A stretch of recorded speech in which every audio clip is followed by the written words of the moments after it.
So today we're going to talk about the role of gas phase detection techniques in security operations. And now this is a different mindset than we typically have in forensics because security operations are different than investigative bodies. Okay. So the goal of a security operation is to detect threats and threatening events and the supporting infrastructure, to disrupt those, and then to destroy those threats or supporting infrastructures or supporting environments. And this has to be done up front. So do you see how that's different than an investigative situation? Investigative situation, some adverse event has happened already and you're investigating after the fact. This is trying to prevent those things. But you still have forensic skills and forensic tools to use on the front end for security operations. So you guys are trained or will be trained to play a role in the front end security, before, stopping an event or an adverse event, uh, using the same skills as you would use in an investigative situation. So, so what is a threat? Well, it's an intent plus a capability. This is, when I was little, my dad was a softball and baseball coach, men's softball, and then he had like they called it Pony League, fast pitch baseball team. And I was, 5 years old, 4 years old, and the guys would pick on me, because I had a real temper. And so I wanted to kill them. And I'm 5 years old. I wanted to kill this, 14-year-old boy that's just messing with me, right? I was enraged. I had intent, but I had no capability. Right? I mean, I'm coming at him and he's got his hand on my forehead, and there was all the intent in the world, but no capability. So you have to have both for it to be a credible threat. And so we look at both of those. You can see intent all over the place. Look at the internet, go on X and see the intentions of people. They put them right out there.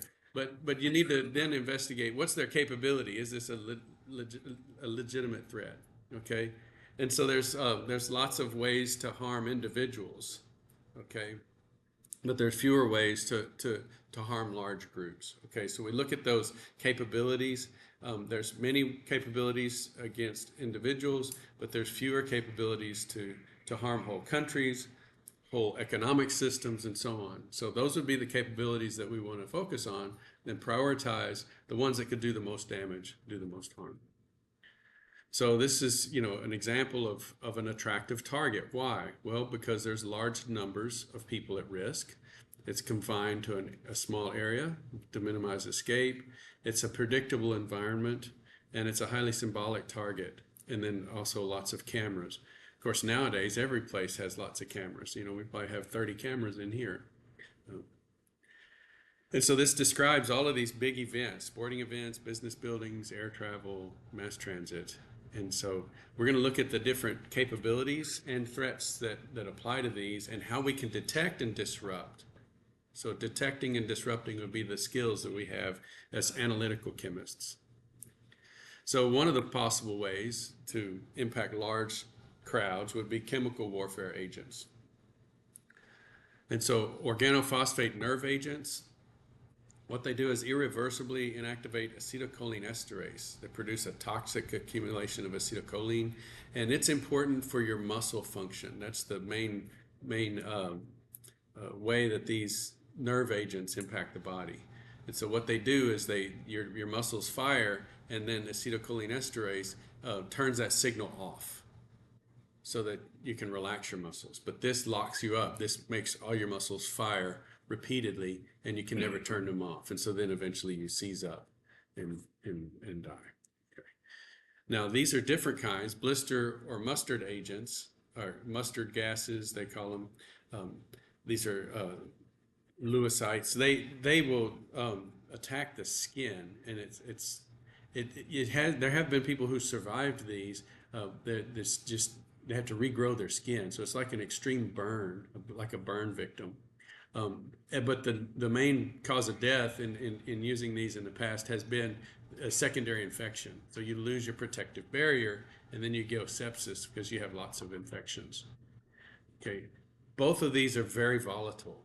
And so vapor detectors are able to detect them at below toxic levels. And we can even carry, they have these, and we'll see a picture of one later, little chemical weapons detectors that are, this size, okay? And they're sniffers is what they are. And so they can smell these compounds before they're at the level of causing these physiological effects. Then there's toxic industrial chemicals. Some of the sources of these are easier to find. They're large tanks of ammonia that are surrounding large farms where they use ammonia, they inject it into the soil, and then the bacteria in the soil convert the organic ammonia, NH3, to inorganic ammonia, the nitrates, and then those nitrates are used by the plants to grow. Okay. And then pool facilities use large tanks of chlorine. And so these things can be stolen from farmers, farming operations, or pool facilities, and then used as a capability to cause harm. And they are toxic enough to kill if the dose is high. But the problem is that in order to impact a large crowd, you spread it further, and what does that do? That dilutes it. So the issue with gaseous attacks are the dilution factor. So it's clearly easy to kill a small number of people because you have a high concentration. But as the cloud gets further and further out, it gets diluted and it eventually becomes less lethal as you try to spread it further. Okay. So this is an issue that makes it difficult, which is a good thing. It makes it difficult to impact large large bodies of large crowds with these kinds of gaseous attacks. And so the larger the intent and the larger the capability, the easier it is to detect because you've got enormous quantities that are needed. And these are also volatile, so they're very easy to detect. So our sensors can pick these up very easily. The third threat that we're talking about and capability would be high explosives. Also, you've heard of the term plastic explosives, and that's I guess an accurate term. These are explosive compounds that we talked about in the last lecture, like trinitrotoluene and others, tetrol, HMX, RDX, and they're held together by plastic polymer. So I was surprised when I worked at Pantex. I was involved in the division that made plastic explosives. Now, the explosives that we made were 90 to 95% explosive and only 5%, 10 to 5% of plastic holding all that together. So that's not a lot of plastic. It's mostly explosive. Okay. And it was a hard plastic. It was something hard like that could be machined, it could be pressed into shape and so on. So it didn't look like I don't know what an explosive is supposed to look like, but it was just a hard plastic object, but yet it was an explosive. And in this case, I know this is an old case, but it was a great example of the ability of forensic uh, and criminalists to investigate an event. So back in 1988, only 1 pound of explosives, which fit into a little cassette player that was about this big, took down a whole airplane. Okay. And so it killed 243 passengers, 16 crew, and 11 people on the ground in Scotland. I mean, it's tragic already, but then you're just in your house and a plane falls on it. It's crazy. So here's the investigation. So 10,000 pieces of debris. One of the things that made this investigation possible was that it crashed on land. A lot of these go down in the ocean, makes it even more difficult to collect the evidence. Okay, this went down on land. 10,000 pieces of debris were tagged and tracked. And what they did was then they sort of rebuilt the plane. I don't remember. I don't have pictures of this. Some of these they do in like a giant hangar or warehouse where it's out of the elements, but they reconstruct, this is a piece of the fuselage, this is a piece of the wing, and they sort of rebuild the craft so that they can look at all the evidence. And sure enough, the fuselage sections that they recovered revealed evidence of an explosion in the cargo hold. So a 20-inch hole, let's just see, that's about a foot, so about a 20-inch hole right there in the forward part of the cargo hold was enough to bring the whole plane down. So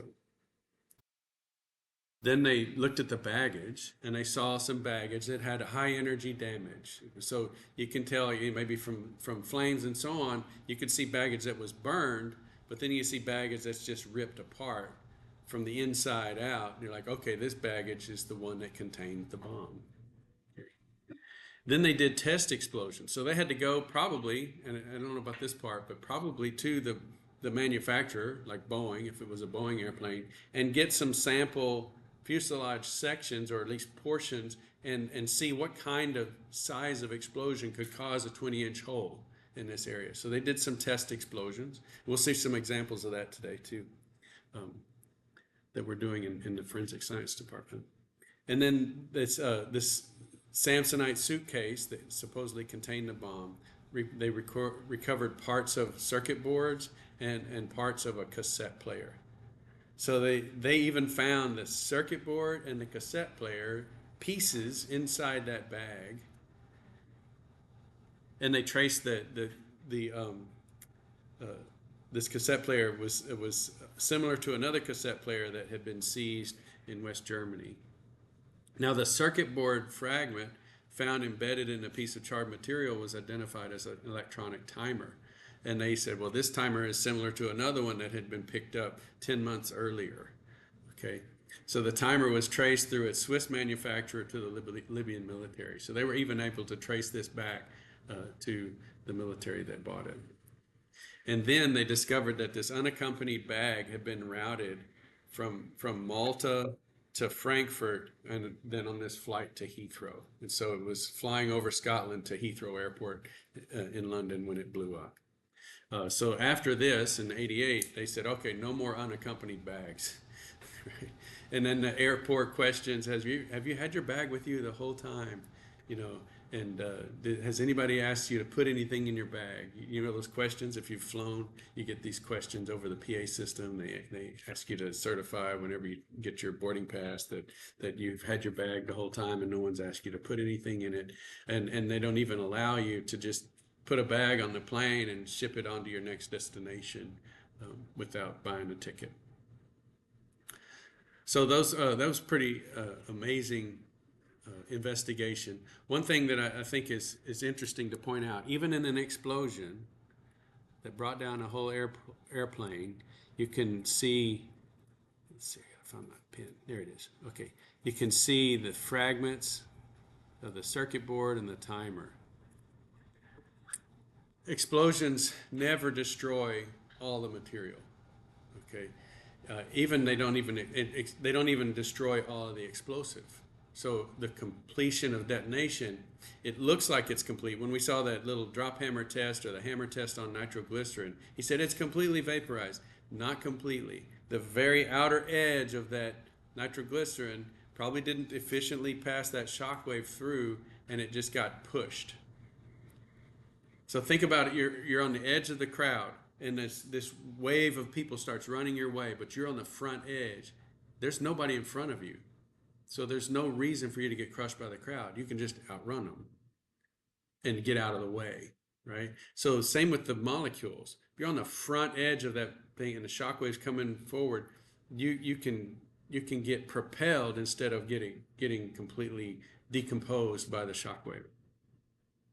So it throws explosive everywhere. You can swab it, you can detect it. So again, these indicators of a threat, volatile compounds such as chemical warfare agents or toxic industrial chemicals can indicate a threat, and they must be detected by gas phase methods. Explosives also indicate a threat and a capability, and how might they be detected? So explosives are energetic materials. It's chemical energy, but the fuel and oxidant are in the same molecule. We calculated the oxygen balance last time to see if it had enough oxygen to completely burn or not. They're not necessarily dangerous to handle. You could have plastic explosives be machined and so on, which I always thought was interesting. We would press these explosives into a plastic shape, and then we would do the final machining to make sure they were perfect for their purpose. So we would put these on a lathe or a mill and actually cut them to shape, and they wouldn't explode. Now, some explosives are friction sensitive. and can explode, so we try to use the ones that are not. So this is the sensitivity scale with some examples. So when we talk about sensitive, we mean sensitive to detonation. So secondary primary or sensitive primary explosives are too dangerous to handle. And so they're not much of a threat. Because again, if a person's going to make mercury fulminate or lead stiffenate or lead azide, these are dangerous. They can make small quantities and safely handle them, although just a few grams of any one of these would blow your hand off. Okay, but if an explosive is too sensitive, like TATB, triacetone triperoxide, that one can detonate if you look at it crossways. It's very dangerous. And so trying to make a large amount of that, it's so shock sensitive, you bump it and it explodes. So that's actually a blessing for civilized society, because that one is probably one of the easiest to make with household chemicals. Okay. Secondary explosives are less sensitive to detonation, so these are what we would call the main charges. Okay, maybe not so much. Well, the nitroglycerin not so much, but this. So the sensitive ones, PTN, HMX, the beta form. There's different crystal structures for HMX and RDX are sensitive, and TNT, TATB, ammonium nitrate, these are insensitive. And we use this drop hammer test to come up with this sensitivity scale.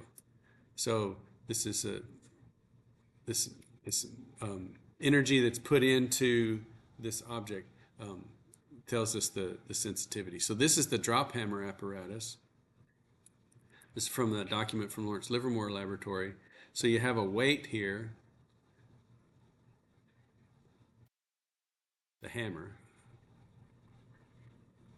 Okay, it's not a real, you don't hit it with a hammer, but we have a weight that we lift up a certain distance and we drop it on the explosive. Now we take the explosive, we have powdered explosive, we put it on a little, like a sawdust pad, not sawdust, sandpaper pad, and then we have the hammer that comes down and it smashes it against that rough surface. And we don't want enough explosive to destroy the apparatus, right? And so you do some blanks, you drop the hammer, and you have a microphone and you listen, and so you hear what a hammer sounds like. So it's bam, okay? And then you put some explosive on there and lift it up, and if the hammer's not high enough to make it go, you hit it and you just hear the same sound as the hammer, okay? But if it is high enough to make it go, then you hear a loud pop that's louder than the hammer. So it's a threshold thing, and you're listening to the explosion that the explosive makes. It's kind of like what they did with the nitroglycerin, where they hit it with a hammer and they heard it. Okay, but this is just a more scientific way to do it. So the problem with explosives is that they're difficult to detonate, the ones that are safe. Okay. We would like to use only insensitive explosives, but they can't be detonated independently. So let me show you here. TATB requires 50 joules. That it's like a 1 kilogram weight lifted up to like 60 feet. I mean, you have to really hit it hard. Whereas PETN, it's only 3. So if we just said these were feet, CATB 50 feet, PETN 3 feet. Big difference in sensitivity, okay? And so that's why we use PETN as the primary charge. It gets hit by a bridge wire explosion or a slapper detonator, and that's enough energy to set off the PETN. Then it has an explosive shock wave that builds up, and that shock wave slams into the insensitive explosive with way more energy than 50 joules. Okay. And it's able to get it to go. So this is the main charge, and for large effect, you can have from kilograms to tons in size of the main charge, but the primary charge can be a few grams in size. A detonator might be, that part of my pen. That may be how big it is. So that's a very small amount of the primary charge, the sensitive explosive, And this could detonate, enormous masses of the insensitive explosive. Now, the advantage here is that these are typically, we have more of the secondary charge, but they're not very volatile. And so even though this is the bulk of the device, it doesn't stink because it's not volatile. But the primary or second sensitive explosives, the primary charge, are typically more volatile. So PETN,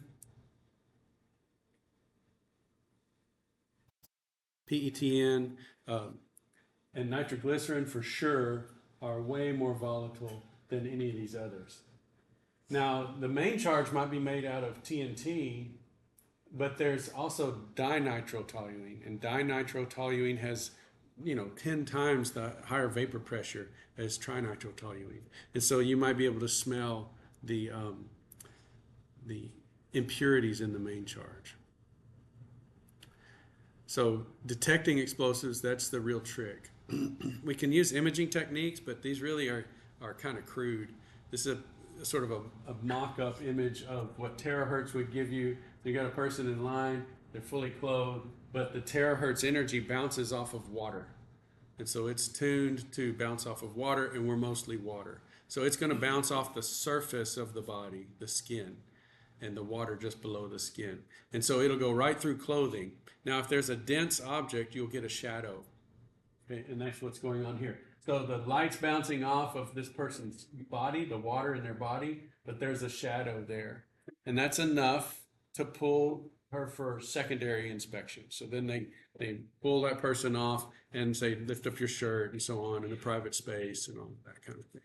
So that's what's going on with the X-ray or terahertz detection. It just flags people for further inspection. Now, actually detecting the explosive signature, we can use gas phase detection techniques, and you can train a dog to smell, again, some of the different components, dinitrotoluene, PETN, and so on. This was interesting. So one time I was trying to fly back from Florida. I was really worried because I had a connecting flight, and I thought, oh no, I'm not gonna be able to catch my connection flight.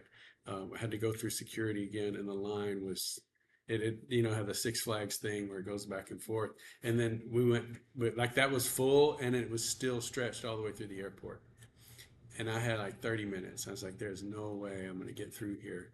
And so what they did, they said, because they were so backed up, is they had one of these sniffer dogs, and they just opened the line, and they had the dog right there, and they said just walk by and let the dog smell, don't touch him or anything like that. So we walked by, and the dog was just sniffing everybody that went by, and in case something in our carry-on would trigger their nose. There's also instrumentation. We have lots of different options here. GCMS would certainly be sensitive enough to detect these explosives. We have multi-pass FTIR. So FTIR would be great. We could find that nitro stretch, and we could say, well, this compound has a lot of nitrates or nitro groups in it. But again, we've got a very small concentration. And so one way to improve your signal is lots of path length. So multipass would be a cell with 2 mirrors on either side, and you have an infrared laser that goes back and forth 20 times, and you can have like a 10 to 100 meter multipass cell, and that increases your signal. Okay. And then absorptive techniques and ion mobility spectroscopy. So let's look at these different ones. So here's all the different vapor techniques. That tunable diode laser absorption is extremely expensive. It's very selective. But it's tuned to a particular frequency. So you would tune that to, say, the nitro group stretch, and it would again screen for further inspection, but too expensive. GCMS is the gold standard, and because they produce a lot of GCMS equipment, the cost has come down, but it's still probably too expensive for screening technology, and it's too slow because of the gas chromatography part. It takes minutes. and they wanted to be able to get everybody through the screening operation at the airport in 6 seconds. So they wanted to spend 6 seconds on your bag and the next person's bag and the next person's bag, and there's no GC that's going to be able to get a 6-second separation. Okay, long path IR is not as sensitive. Terahertz is still in its infancy. It's not able to detect the chemical signatures really. Dogs are actually expensive, and even though dogs reproduce, they're not mass produced like a GCMS. Okay, so, and then adsorptive techniques. These are kind of nice. These are called artificial noses. So if you wanted to make an artificial nose that would smell, say, dinitrotoluene, you could take an electronic sensor.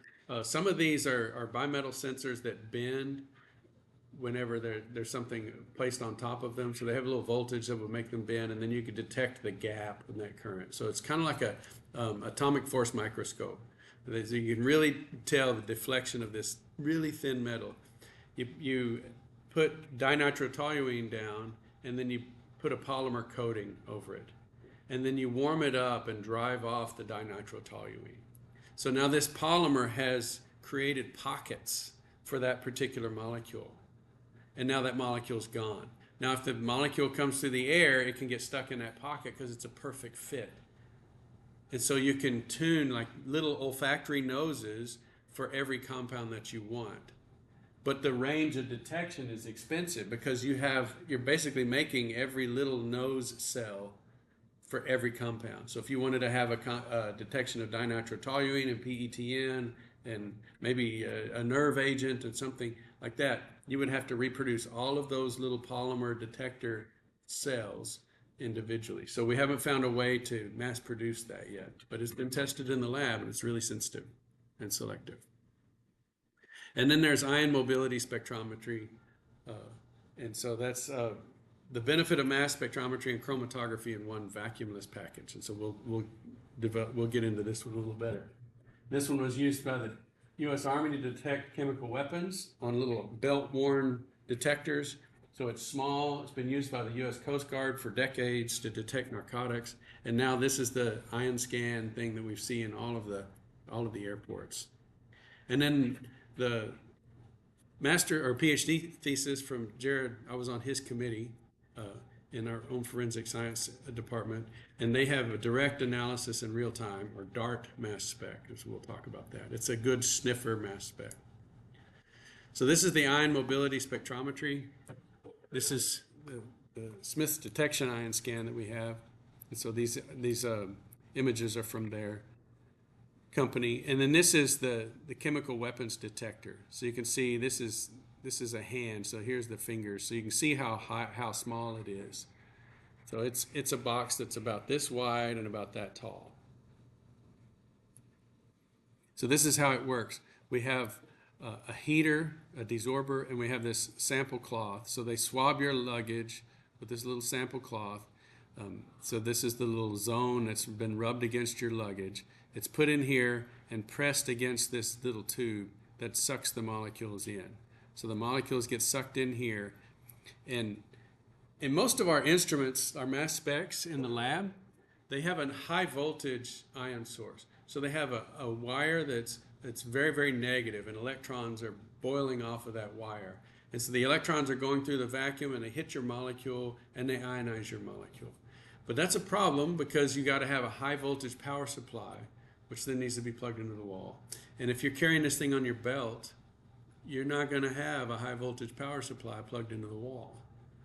So how can we produce high energy electrons? That's what we really want. We don't necessarily want high voltage. That's one way to generate electrons. But another way to generate electrons is to have a beta emitter, a radioactive substance. So this has a nickel 63 source in it that's just spitting out high energy electrons with no electricity needed. You don't need to plug in a radioactive source. Okay? And so this little tiny nickel 63 ring here is spitting out tons, well, not tons, but a lot of electrons that can then ionize the gases as they come in. A great solution. So let's zoom in. Here's our three explosives, PETN, HMX, RDX, and that nickel 63 source is sending out high energy electrons, beta particles. Now, it's interesting for some reason that the explosives with all those nitro groups will actually make negative ions, and then narcotics, methamphetamine, and so on, they typically make positive ions. And so there's different modes that you can have with these instruments.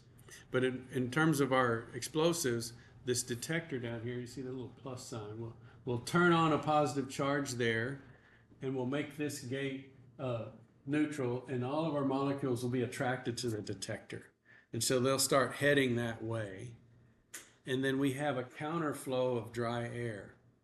So they're going sort of like salmon swimming upstream. So the dry air is coming against them, and they make their way through the air. That's the mobility part. It's not a mass spec, really. A mass spectrometer has a vacuum. And so then the molecules will accelerate based upon their different masses. So this isn't 100% dependent upon mass. It's also dependent upon the size of the molecule relative to the air that it's trying to go against. And so this counterflow of air is in the drift tube. And then all of these rings here, those are charged just sort of to focus the molecules on the detector and to keep them in the center of that ring. Okay. So the ion separation is based on that unique combination of molecular size and the mass to charge ratio. So this is the signal that you get out of this. So they hit the electron capture detector, and the plot of the detector signal versus time is called a plasmagram. And the separation is pretty fast. Like this is a full run right here, and it took place in 25 milliseconds. Okay.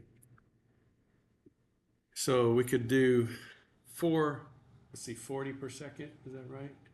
So 4 of these would be 100 milliseconds.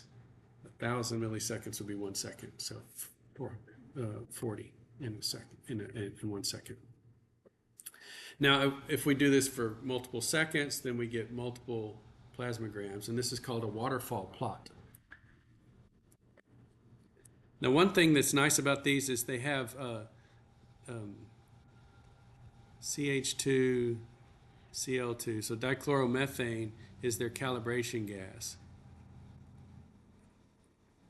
So they have a tiny little vial in there that's constantly giving them the signal of dichloromethane, and that's what this first one is right here. So that very first plasmagram is the calibration gas, and so they know that the instrument's working just fine. Remember in the ELISA test we had, or the COVID test, we had the control line, and then we had the signal line, or like in a pregnancy test, the control line is the negative, and if you're pregnant, the other line comes in and it's positive. This calibration gas is that control. If we have a good calibration gas signal, then we know the instrument's working, and then we introduce our explosive, and they're more reactive than the calibration gas, and so then they come in. So as we desorb the sample, we see this growth in signal, and then it stays present for a certain period of time. Then we break open the container, take out the swab, and then signal goes away, and the calibration gas signal comes back. So these are the criteria for the drugs, and I mean, this is just for the explosives, I think. Yeah, just for the explosives. And so we have all of these different criteria. We have a K0 and a variability, and then the number of segments that it needs, the amplitude, and then the full width at half maximum. So does it match the drift time? So does it come out at a certain location? The drift time is this signal. Let's see, let me draw it right here. So we're coming along, we've got a little peak there. This is K0, the drift time. Okay, is the peak got the right width, the full width at half maximum? You know, let's say we have just an overwhelming number of compounds because we wiped the luggage that had a bunch of, I don't know, it was nasty, right? Some oily bag or something nasty that had a lot of organic molecules on there. Maybe we get this continuum spectrum. and it happens to hit the K0 line because it's got signal everywhere. But it's not a specific signal. The full width to half maximum is so broad that it says, no, we can't say that it's this compound because it's every compound. And so that would be a criteria that would knock it out. But if that full width at half maximum is less than, say, let's do HMX. You know, if it's less than 365 and the peak was at 1.3120, then we've got 2 check marks. Okay. The amplitude was greater than 25. So that's the amplitude here. Amplitude. And then in 2 or more consecutive segments. In this case, this just only needs 1 segment. So this is, they've got it really turned up tight for HMX. Okay, right here. And then this variability is something I think probably related to the plus or minus on this K0. And then if we see even 1 signal for HMX, because it's not very volatile, if we see even 1 signal for HMX, then we're going to ring the bell and pull that package for inspection. Because HMX is a main charge, it's probably indicating a larger device.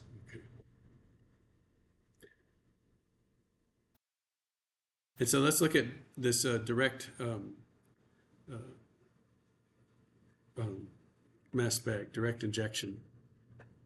So this is Jared's thesis, and he has some really great test explosives. Remember I said for the airplane, they had sections of the plane where they did test explosions to see what kind of damage would be done.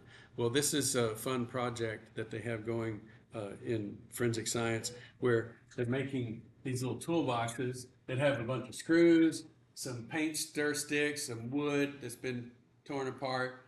They've got a cell phone, they got some batteries, they got electrical tape, and some wire. And then they put ammonium nitrate and a detonator in there, and then they actually blow it up. Okay, and they've got this cinder block little room that they built so that the debris doesn't go too far away. And so they do this out at the Gibbs Ranch. Super exciting. You know, they put it in there, boom, you know, so you hear a big pop. And then they go and they see what kind of residue is on all these different objects. And to see if it's difficult to detect the residue on wood versus electrical tape versus battery cans and all these different things. And then you can see what the force of detonation does to those different objects too. Okay. So here's some pyrotechnics that they analyzed. And they noticed, this was one of their most recent papers, they noticed there was a change in the crystal structures. And so look how different just in the micrograph. You've got potassium nitrate here, you've got barium nitrate. This barium nitrate has a nice hexagonal pattern to it. This is potassium perchlorate. You got 4 oxygens, so it's perchlorate. Anyway, and they were looking at the Raman spectra. Now, this is a really nice technique because they've got just a beautiful instrument in forensic science, Patrick Pizzini's lab, where they can shoot the laser right there and they can get the spectrum of that crystal. And so here's the spectrum of the potassium perchlorate signal. So look at that. They found the crystal. They aim the laser at that crystal. I don't know how broad their beam is, but anyway, they can get, if that's accurate, they can get the whole laser beam inside that crystal. And this is from a swab, and they're using 532 nanometer light, and that's just a beautiful spectrum. Look here too, this is really low wave numbers. So down here they can get below 500 wave numbers. Our FTIR cuts off at around 600 because of KBR windows. So this is the KBR window region, and the Raman can get below that. The peaks at 500 and below move around dramatically based on what crystal structure you have. And so they were able to explore the crystal structure changes in these salt crystals, these explosive salt crystals, the oxidizers, based upon pre and post blast pressures. So it was a pretty clever paper. here's their mass spec, this time of flight mass spectrometry. And I'll show you this one because I've got a real nice image. Here you can take that, kind of like a swab like we just showed for the IMS. You can take that swab and you can put it up to here, and they blast it with ions, okay? And they get these secondary ions that come off. And so those ions are going towards a detector here. And so you get this ion signal here. Thank you. And then once that's a stable ion signal, then they blast it with this orthogonal accelerator. So they take this ion signal and they send it this way. And it goes, down here, and then they reflect it back and it hits the detector. So this is whenever you have the long path length in time of flight, then you have a high resolution mass spec. Okay. Look at some of the decimal places that we get here. This is not like the freshman calculator where they just kept all the decimal places. These are significant figures, okay? So they can get down to, very small differences in mass. And you can see isotope patterns and all of that. So this is a really good instrument, and they're doing a lot of good work with it. Okay. Lastly, the intent versus capability. We've sort of suffered through COVID. Again, it went global. During the pandemic, I guess, we had the spring break that never ended, right? And I guess y'all were in high school at the time? Yeah. So did y'all get through spring break and then quit? Or, yeah, that's what happened here. So after we were after we're at home for months and months, my son said, "This is just like that game." What? Plague. Yeah, Plague Inc. Yeah, that's right. And he said, "This is just like that game." And so we started playing it. We're trying to engineer a super virus, and it was interesting. And this article from the New York Times was really good to read about it. So if you want to Google that, it's a good article. But let me talk a little bit about this. It's really obviously really hard to stop some pandemics, and once again, nature kind of works to our advantage in some ways. If you have a super deadly virus like Ebola, then it's hard for that to spread because it kills the host too soon.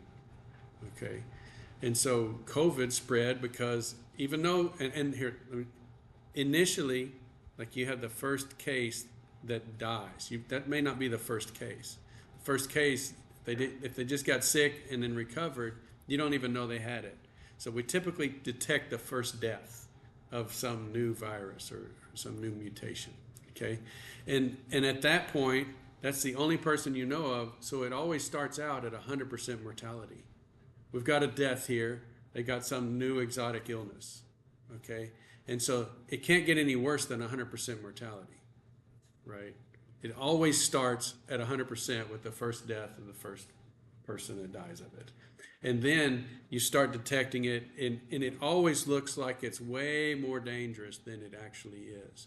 Then you detect it in 10 people, and 5 of them died. Well, now it looks like it's 50% mortality rate. So it takes time for you to figure out what the real mortality rate is. But early on, we always think, oh my gosh, this is a really deadly new virus. Okay, and then it takes time. Once you figure out what the true mortality rate is, then you can better gauge your response to it. It's around 0.5%. After long periods of data, it was dropping down to around 500 deaths per 100,000 cases, and it was very age dependent. Okay, because it had such a low mortality rate, that allowed it to spread. So it was able to go global. Okay. Now we're talking about detecting threats and capabilities to do the maximum harm, worldwide. And so this was previously West Nile virus was the best example of sort of a potential weaponized virus. They don't know that it was, but they were saying, what if it was? Okay.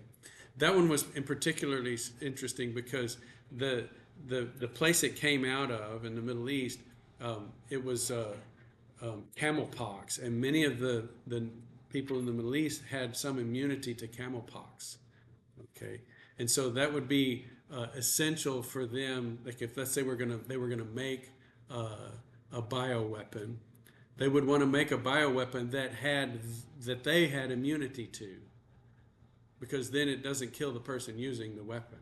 Okay, but we really have seen that these viruses mutate very quickly, and so even though you may have immunity to the thing you made, eventually it gets out into nature and it mutates. And if it doesn't kill the host, the mutation probability is much higher.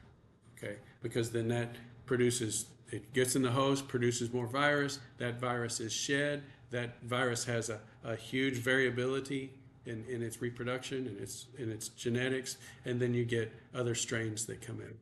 So I'm hoping that these examples of West Nile virus and coronavirus show that biological warfare is a stupid ballgame, because it's kind of like the nuclear hand grenade. We've made all kinds of nuclear devices. We've made nuclear missiles, we've made nuclear torpedoes, we've made nuclear this and that, but we never could make a nuclear hand grenade because it's a guaranteed kill of two.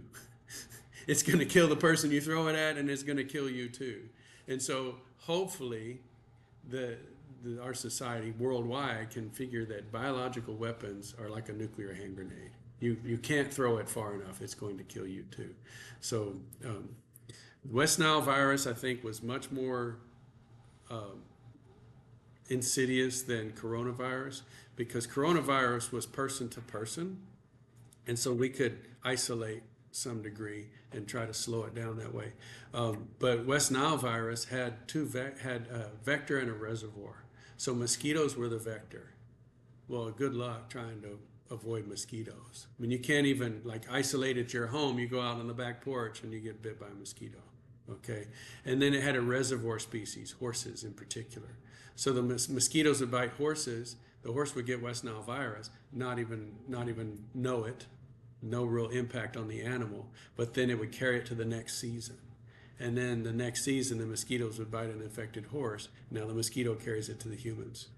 So that was the worst case scenario. You had a virus that would infect humans, cause illness.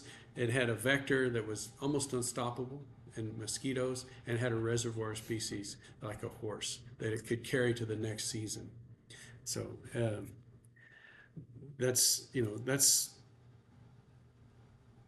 so it's just very, very difficult to stop these viruses once they get released.